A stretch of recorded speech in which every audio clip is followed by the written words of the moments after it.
live edition of the Anfield Wrap's award-winning gutter transfer show.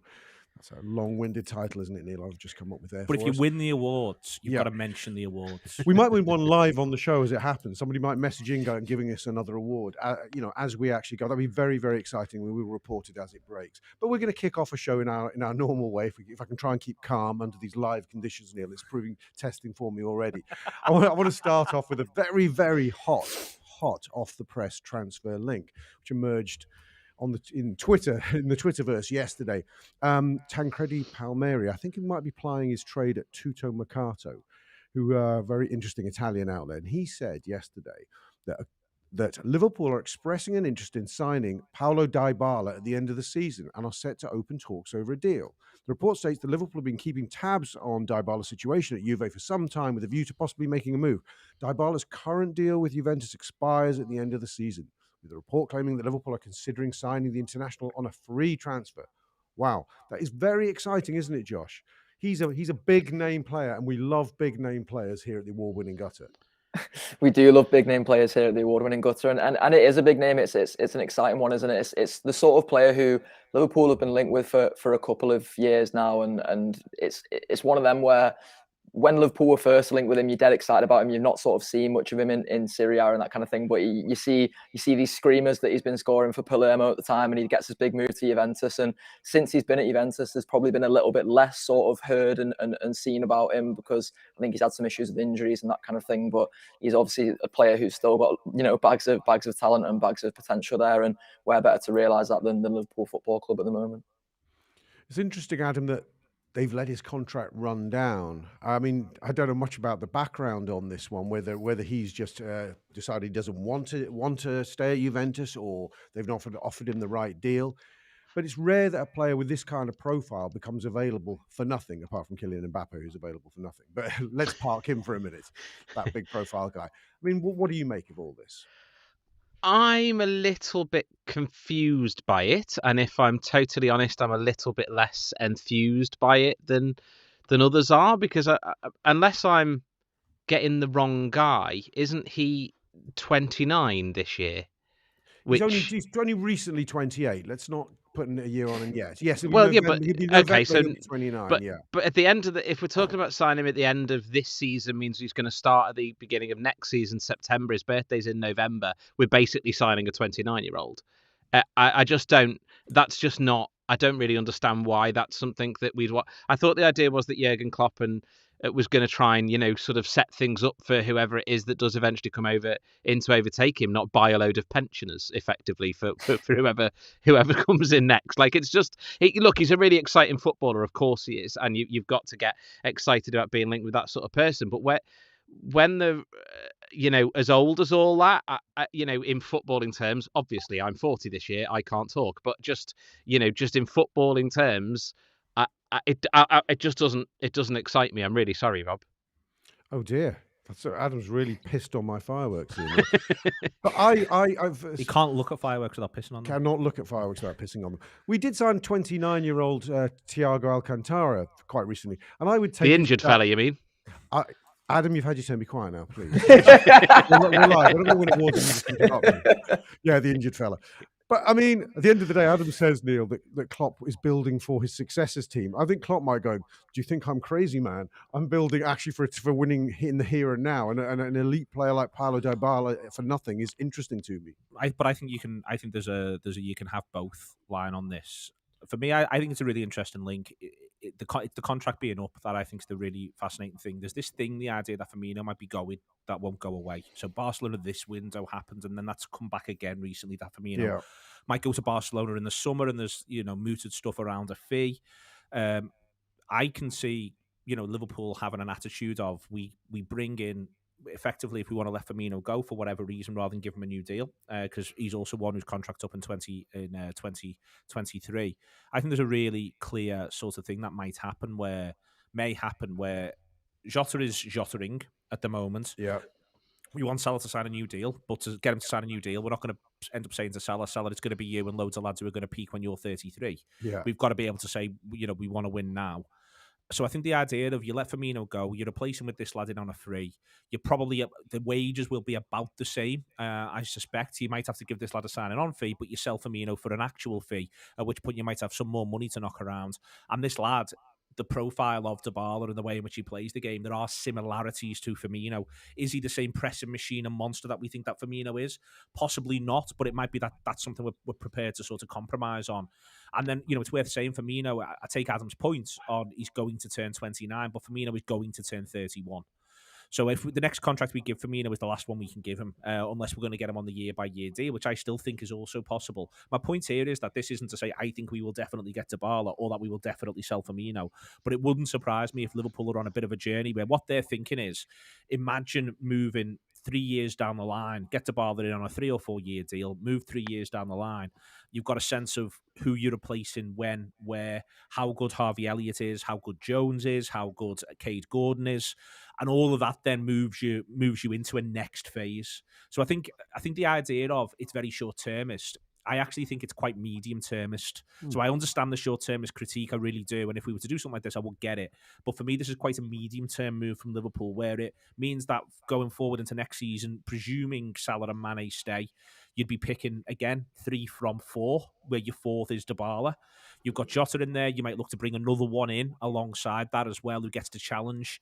It might well be that they've got the eye on the idea that they might let Mane and Firmino go this summer. And then you're bringing in someone else who's maybe more 21, 22, 23. You've got Jota, who's around that age. You want one more lad who's in a bit of a gap. And then you've got Salah. And we're riding the Salah horse all the way to sunset.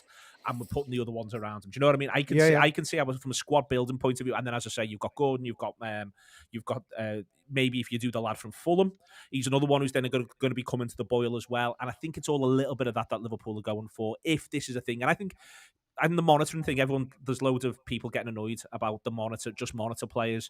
I think where Liverpool are, because of firstly how good they are and they're at the top of the pile, I think there's a thing where I think Liverpool are monitoring loads of players, and they're going to end up at some point having to take their gamble.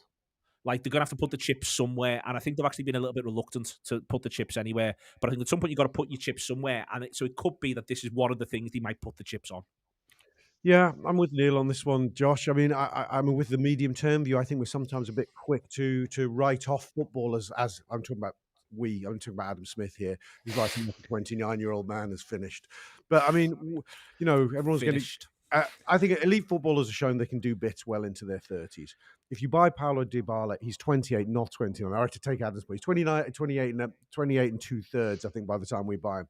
But you do have the potential to get a very, very decent 3.5 seasons. He'll finish. So the way I'd phrase this, and throw before you throw back on him, he'll finish his 3rd season 31. So if he does 3 seasons with Liverpool, at the end of his 3rd season, he's 31.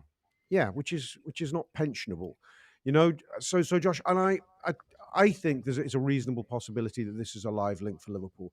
If we heard he was being linked to Chelsea or City, we wouldn't go, oh, they're just doing a quick fix to sort of bolster their numbers for next season. We go, that's a good buy. That's a buy we're mildly fearful of, wouldn't we? Yeah, but I think when it's an opposition, or an opponent, you sort of you don't study into it as much, do you? When he's coming to Liverpool, we'll think about things like injury records, and we'll think about how he'll play in 3 years or 2 years time, and we'll think about the impact he has on the squad in the meantime. I take the point about there needing to be a balance between the long term and the short term, and I think Liverpool, broadly speaking, have struck that balance quite well up until now. I think Neil and myself have sort of petitioned for a few years. Liverpool need to get in a couple more lads who are sort of in that 21 to 25 age range, really, to start building for the next generation after Salah, Mane and Firmino have sort of moved on. We need to have more lads in the sort of profile of Simicas's and Minaminos and that sort of I guess age profile of player, and Dybala doesn't necessarily fit that, but there's always a chance that Dybala can still come in and do a good job for Liverpool. It's the injury record, I think, and I don't know if I'm just over exaggerating that in my head because I've not looked at his actual injury record, but that would be the thing that worries me. I feel like he's not played as many games for Juventus as maybe he sort of could down the years. He's not been a name that sort of stands out whenever Juventus are sort of playing, and that's the thing that would worry me. I think is he's been playing at a big club and what's been going wrong there. Neil, do you want to take us through some of the injury record this season? We were looking at the stats a minute ago. I think I worked out he scored 11 in 22 this season in all comps. But do you want to talk us through the injury situation this season in particular? Yeah, he's had 2 or 3 extended absences through muscular issues. He's actually timed them relatively well because they'll come around international breaks or around the Christmas break in Italy. Yeah. So it suggests to me that they're aware there's a vulnerability there. So you do wonder, not that anyone's sort of taking the piss, but you do wonder whether or not it is. He misses a game where the stated reason why is muscular fatigue as well. He misses one earlier in the season where he's just not in the squad when they get beat by Napoli quite early on. I do wonder if there's a little bit of a thing here where there's an underlying issue that him and the club are aware of. And if you go back sort of year by year on his sort of his record at Juventus in terms of number of games, last season he only gets 25 all comps. But being fair, the seasons before in terms of pure appearances, it's 46, 48, 46, 42, and 46. So it might be that these injury problems have been perhaps overstated. However, it does look as though those problems are currently being managed, I would say. Yeah, he's been unavailable for 6 games this season. I'm noticing he's currently in the side and playing 90-minute games and scoring. So I don't think we've got a Joe Cole situation potentially on our hands here where you think, oh, I remember him being a good player. Is he still a good player? We found out, no, he's not. I don't think he's one of them. But okay, we shall be watching the Dybala space for a while longer keenly, I hope. Someone, LFC Aaron, said that he was worried about Dybala's age. He would be an exciting signing, but he'd like Diaz, Rob. Well, that's handy because we're moving on to discuss Luis Diaz. Look, see, it's on my agenda. Luis Diaz, that was quick, wasn't it? Luis Diaz was reportedly on the brink of a move to Spurs this week. I think they'd bid something around, I'm going to say 46, 47 million. And the reports were that Diaz's club, is it Porto? Porto wanted about 8 million more. That sounded like a deal that was sort of edging towards actually happening. But reports this morning in Abola, who are a Portuguese outlet who we often quote in the award-winning gutter, so they deserve to share some awards with us down the years. They report that Diaz actually favours a move to Liverpool and not Spurs. That's, you know what? I would call bullshit, but for the fact that the Spurs thing doesn't seem to be progressing that much. What do you think, Adam? I think it's really interesting. I think, look, saying he'd prefer to go to Liverpool other than Spurs is not like a shocking revelation. Like, I'd prefer to go on a date with Margot Robbie than Mo Molan, but it doesn't mean I'm going to be going on a date with Margot Robbie. Like, it's not, I think it's, yes, Liverpool are a significantly better prospect for most people than Spurs are.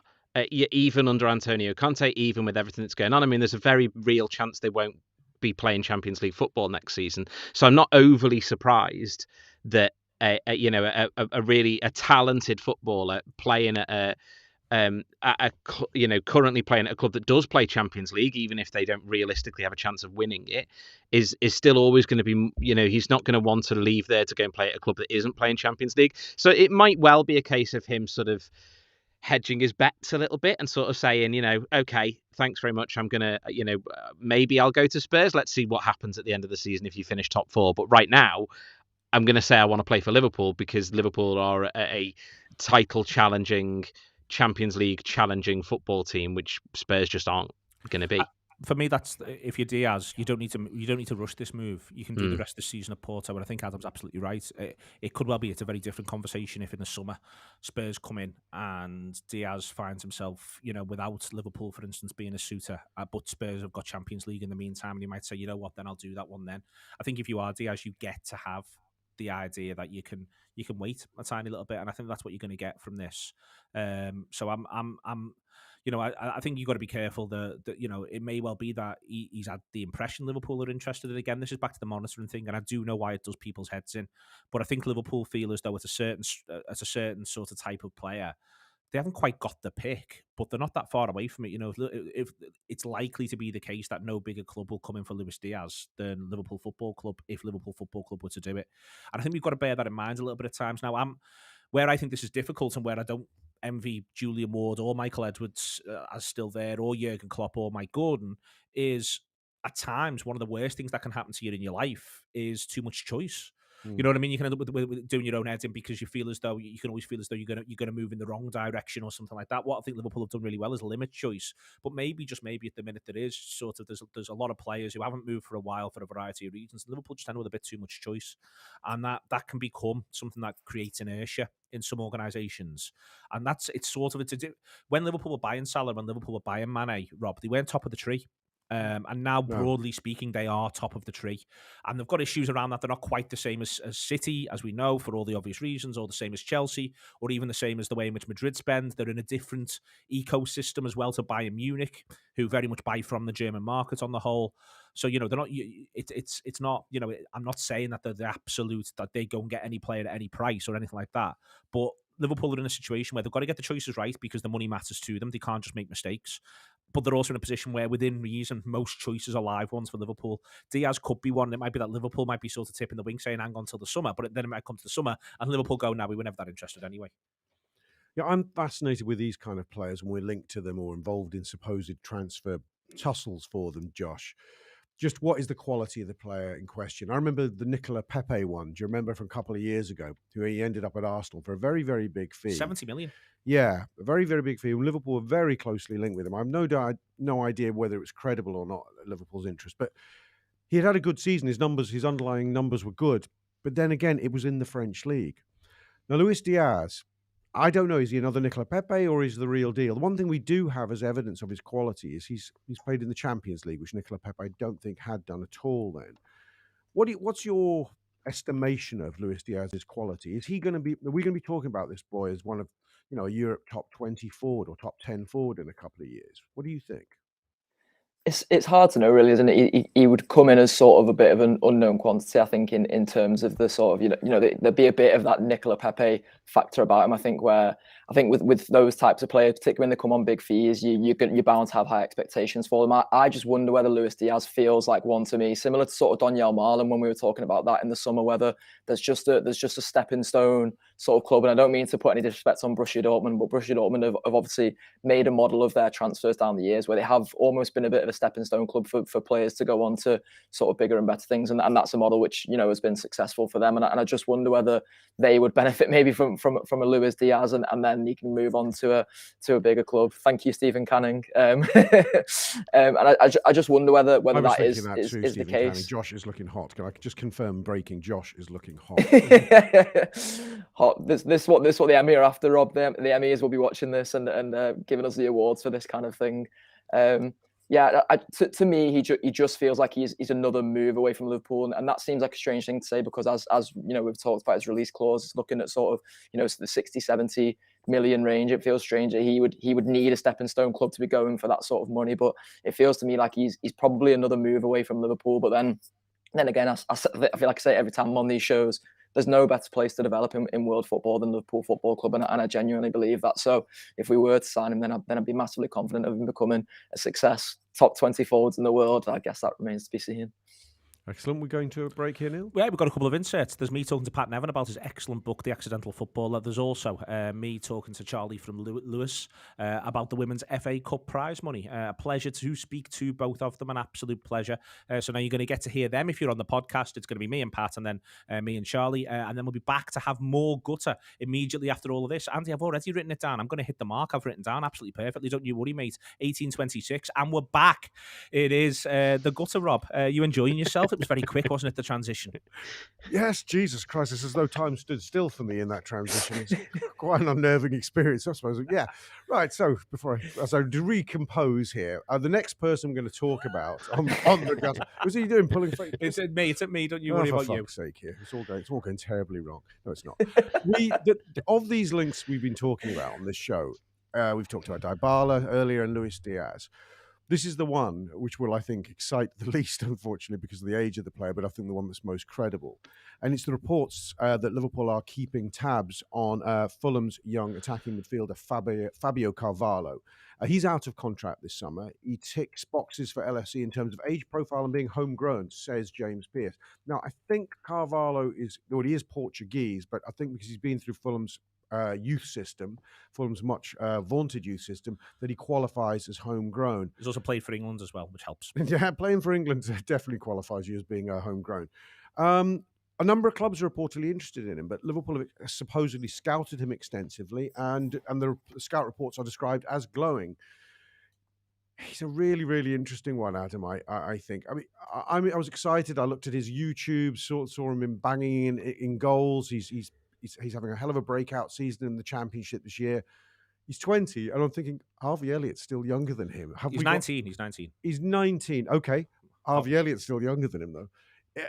Do we have room, really, to justify bringing in a lad of this age, do you think? Or is it a case of we might pick him up and loan him out again? What's your estimation here? That's a very good question. I think the pick him up and loan him out again thing is always an interesting thing that Liverpool... not necessarily. I was going to say have done before, and I was going to say Naby Keita as an example, but of course we didn't do that with Naby Keita. We just signed him, but then didn't actually get him in. But I guess that was effectively like a loan. I don't know. Anyway, yeah, same sort of circumstance. Yeah. So the sort of there is previous there, I guess, if you want to think of it that way. I think. Look, I think that is a signing I personally am much more interested in than the likes of Dybala, because I just think that's us looking at the future. Whether Klopp extends his contract or doesn't, it's the club saying this is the future we're going to go down. Look at Harvey Elliott, look at him, look at Konate, look at even Joe Gomez as players that are going to be at their peak in 5, 6, 7 years time. I think. It's just really, it's the sort of signing, I think, where you go, yeah, let's see what's going to happen with him under Jurgen Klopp. Because, of course, the other thing is we know full well that this manager is one that kind of goes, oh, you think you're a right winger? Well, no, you're going to play left back. Like, I mean, obviously that's an exaggerated thing. But it's that kind of thing that the manager tends to do, where he looks at a player and goes, no, I'm going to mould you into something else, actually. And even with Harvey Elliott, he is a forward player that the manager said's a midfielder right now. So there's always going to be room for talented players, I think. Interesting comment there from Patrick Pong, who says he's a Fulham season ticket holder. He says that Fab is great. However, he plays off Mitro for Fulham in a 4-3-2-1, so in the middle of two of the three. He says, I don't think he's quick enough for a winger, possibly in the middle three. He presses well. What do you make of his... You've looked at his stats as well, Neil. Yeah, he's unbelievably close to the goal a lot of the time. He's got, there was a guy who I saw pulled together a little thing of attacking players top 5 leagues under 21, and he had the highest expected goals so far. Now listen, Fulham are an attacking threat in that division at the minute. They whacked a couple of sides for 6 and 7 recently. Sometimes you've got to remember the nature of the team that you're playing in. The flip side of that, though, I'd say, Rob, is that Liverpool are an attacking threat as well. It's not like he'd be coming into a side that are winning a lot of games 1-0. I think at times we wouldn't mind winning a couple more games 1-0. He's coming in and playing. He would be coming in to play as be part of a Liverpool side who could do a lot of that sort of thing. I think Liverpool have got ultimately where Liverpool are now. If we presume the way Liverpool's squad is currently constituted with the number of players that they've got in every position, I think there's definitely room for a player like this one to either come in and be next season, say, Liverpool's 8th midfielder, or to come in and be Liverpool's 6th forward. I would point out that I think Liverpool's 8th midfielder, this season will end up getting 20 starts. Liverpool's 6th forward, I think we would all like to have seen more Divock. If Divock is number 6, if Minamino's number 6, Minamino's actually got a fair bit of time on the pitch. And we expect there to be vacancies in these positions. I really struggle to see, we've said it in the past, especially of Divock, but I really struggle to see Origi and Minamino both starting next season in this Liverpool squad. Yeah. And we know Milner's going in the middle of the park, and we are all of the view that it is likely that at least one other moves on in the middle of the park as well. Now, Liverpool, I think, will bring at least one more sort of big midfielder in the summer. So if they see Carvalho as that sort of player, then there's room for him. If they see him as an attacking player, there's likely to be room for him. And the point being room isn't the idea of room. And the idea of loaning him back out, I struggle with, because unless you're just going to loan him straight back out to Fulham, because where do you want to loan him that isn't a top Championship team anyway? If you if you follow it through logically, I don't see the point of bringing in an attacking footballer, and then if Bournemouth come up and they're going to scrap the way to 17th, sending him to Bournemouth and having been part of that, because what does he actually gain or learn? Palace, maybe Palace, but I think he just needs to be part of the. I think he just needs to be playing for the best team in the division because, you know, at Fulham, he's playing for one of the best teams in the division. If he comes and plays for us, he's playing for one of the best teams in the division.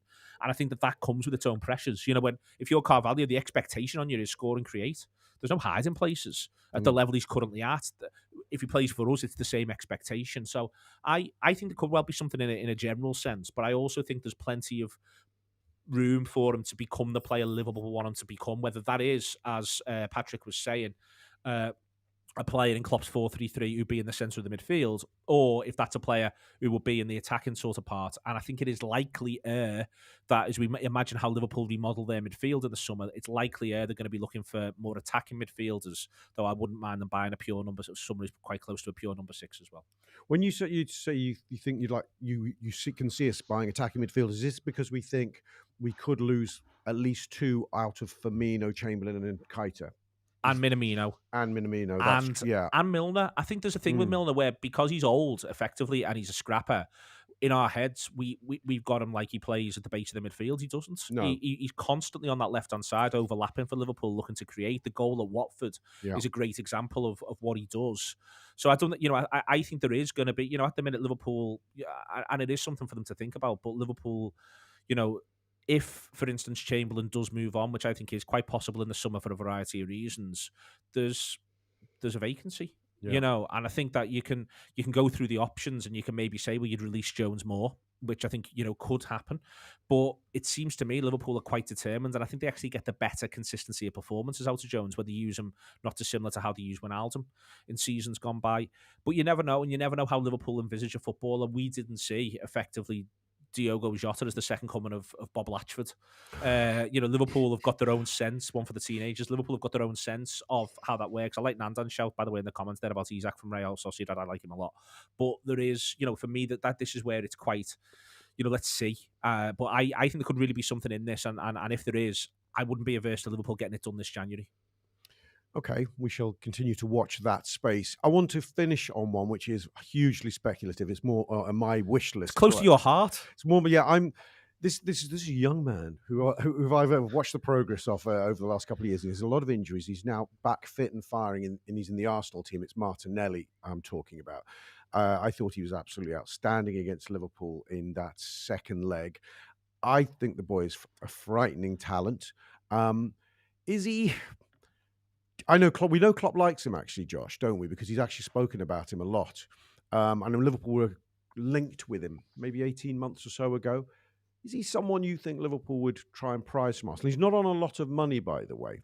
I've checked this out. I think he's on about 80 grand a week. Oh, that's obviously a lot of money, but in relative terms, I think if he's got the trajectory I think he's got, he's a player who's quickly going to double that salary. There's now a time to try and swoop and force a hand. It's not like he's a boyhood Arsenal fan, by the way.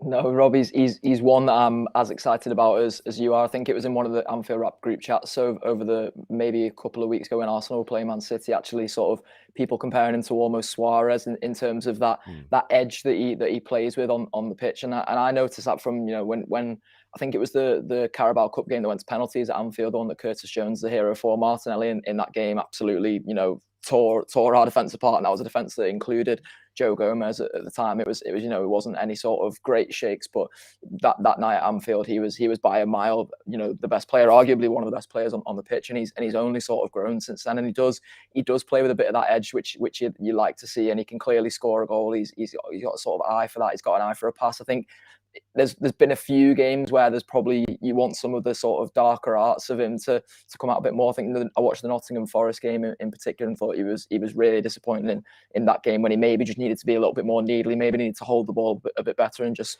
play with that bit more nous. But I think that's the sort of thing that if he came to Liverpool, the areas of his game which you would imagine that he can build on. He can build on the sort of pressing side of it. He can build on, doing a bit more of that dirty work on the pitch. But in terms of the sort of raw talent that you've got there in Martinelli, I think he's one of the most exciting in the Premier League. And there's obviously a lot of people who'd be looking at Saka at Arsenal and sort of wondering whether he's the sort of player we should be going for. I'd be having Martinelli over Saka every day of the week, to be honest. I 100% agree. I think Saka's really good. I think Martinelli is possibly world top 3. I think he's fucking unreal. His potential, anyway. I mean, Adam, is this one you would like Liverpool to break the bank for, could see them breaking the bank for? I mean, I don't know what value you'd put on him now to begin to tempt Arsenal. I made a joke on one of our Anfield Wrap groups that I'd bid 100 million for him now and just stop and not even mess about. What sort of how do you value him? What do you think he's worth? Firstly, I think the important thing is that you'd bid 100 million on any player just so that we signed a player. So I don't know what that really says. I've got something in my ear. I think it's Adam. Can we get rid of him? but actually, in terms of Martinelli, I do think he's a really exciting player. I think he's got all of the sort of the basic skills that you want in a player, and I'd love to see him work with Jurgen Klopp for a few years to see what he could get.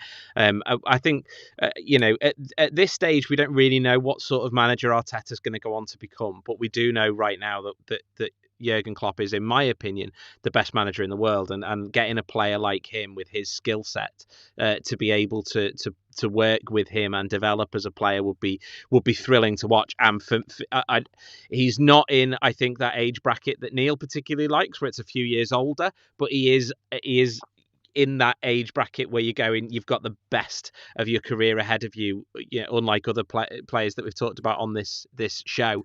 For me, I'd get really excited if Liverpool signed him, I think. Okay, so those who are really excited are number me, Josh Sexton, Adam Smith, and Jurgen Klopp. And Neil, you're cynical. I'm not so much cynical as I am sort of the goals still remain a minor issue. There's been lots of talk that he's a fantastic finisher, and I've seen him finish brilliantly. Don't get me wrong. So I've seen him produce brilliant finishes, but there's a year in, year out sort of question there where he's just not quite added. For all the times I see him, and I think he looks so dangerous in front of goal, I could sort of do with having seen him score more goals. We're still in a situation where he's only got, in his 3 seasons, young seasons, I hasten to add, playing for Arsenal, he's only got 9 league goals across the 3 of them. Now, I think he might end this season with 10. And I think if that's the case, then it's something to build on. I'm not, it's for me, it isn't so much the question is what it is that you think that you're getting and where you're putting him. So I'm not convinced. I want to see if Arsenal move him centre forward in this next little run of games, because Lacazette's a bit of a problem for them, because I think he's a really willing footballer, but he's not. He's no longer a sort of a 20 goal a season feeling number 9. Yeah. And I think that the gap that I think is definitely going to be there is going to be through the middle of the pitch for Liverpool. And I wouldn't be averse to if we decide Martinelli is the answer to that question post Firmino, that's fine. But that means that you're committing more and more to Jota off the left. So for me, this is the problem with, and this is why I wouldn't put 100 million on him. There's a comment there from Alexico, which is, what you'd hope Jurgen and Pep would improve from him. And this is the sort of the question mark around any of Liverpool's next attacking signings. You're buying in order to, you're paying a lot of money at times when we're still sitting here talking about all the things we hope that the coaching staff get out of him that we haven't got proof of yet. And it's a lot of money for that. So, and I think it would be likely to be, and your point about his wages, I'm with you. But if he's on 80 grand a week, Saka's only on 30. Yeah, I know. Of the same reports. And so you end up in a situation there where that becomes a little bit of a live thing as well. I think in general, for the type of player he is, Saka has so far shown a bit more. But that's because maybe I'm not expecting Saka to be a 20 goal a season centre forward at some point. Whereas with Martinelli, maybe we are. For me, it's interesting. It's almost a bit of a problem that Arsenal have got, which is ironic to say on a Liverpool show, but it's like they're trying to develop all of these lads at once, but they could maybe do with having a couple more sure things and a couple of fewer prospects, because then you can actually get more out of your prospects because they can latch onto your sure things. I like him an awful lot, and I don't want to seem like I'm cynical about him in that sort of way. I'm really not. I think you know, in the long spell of history, Rob, you could be proven right. We could be 5 years in 5 years' time. The lad could be, you know, the third highest scorer in the top 5 league in Europe, and you'll be saying, "See, I said that's what he had in him."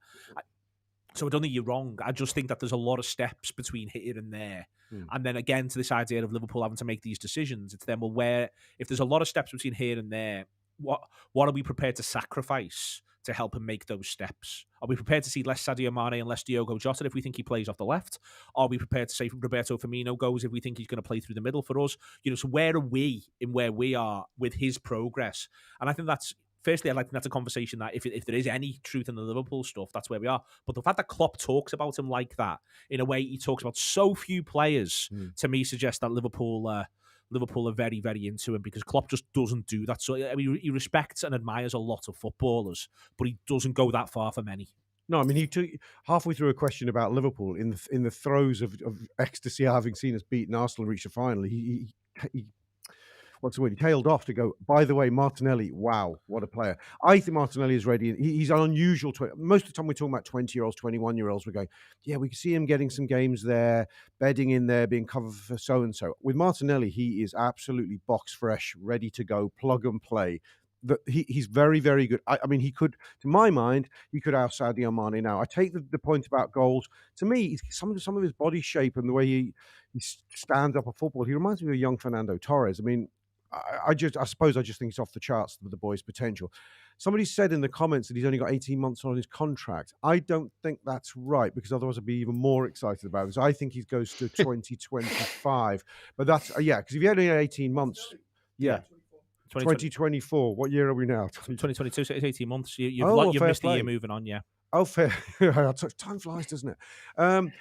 So that's a very interesting one, because then maybe they do have to, if he goes to them with his agent and goes, not a boyhood gooner, I want to move on, I really want to play for Liverpool, and I'm going to sulk about it if you don't let me go. I've only got a year and a half, not going to sign another deal. They may have to let him go for 40-odd million. I'm not a boyhood gooner. Josh has got something he wants to say. I just want to shout out Adi Oladipo. It's come up in the super chat there. He's donated £20 on the YouTube. So even though there didn't seem to be any awards agencies watching this live for whatever reason, Rob, we have received £20 in donation there, which is very, very generous. So nice one, Adi, for that. Thank you. Well, the stuff, and people can subscribe to the Anfield Wrap, download the app in order to be able to do that, and amongst other things, check out all of the stuff that we've got there, including more gutters, Rob. More to come next week, and you're always in there. You're always deep in the gutter for all of us. I stay down there, Neil. I stay down there for you, for us, and for the awards.